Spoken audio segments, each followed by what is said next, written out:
আমার কত বিল হয়েছে দাদা? 300 টাকা। এলেন। কি হলো ভাই, আমার টাকাটা ঘুরি দাও। কিসের টাকা ঘুরে দেবো? তোমাকে খাওয়ার পর 500 টাকা দিনু, 200 টাকা বিল হয়েছে, 300 টাকা ঘুরি দিবা তো? আপনি তো আমাকে টাকাই দেননি। ধুর মশাই, আপনি উল্টোপাল্টা কথা বলছেন কেন? এই ভদ্রলোক তো 500 টাকা দিল, আমি নিজের চোখে দেখেছি। দেন আমার বাকি টাকা ঘুরি দেন, এই হোটেল আর জীবনও খেতাইবো না। না না স্যার, ভুল মানুষ মাত্রই হয়। এলেন আপনার বাকি টাকাটা। আপনার হোটেলে না আসাই ঠিক, আমার ওই ছাতিটা দেন।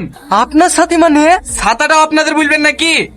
না না, আমার সাথে না, লিজন। যাক, খাওয়া দাওয়াটা খুব ভালো হলো। আমার 300 টাকা ঘুরিও পানু।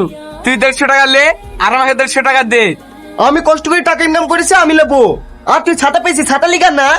ঠিক আছে লে, তোর টাকা নেবো না, কালে অন্য লোকের সঙ্গে ব্যবসা করতে লাগবো।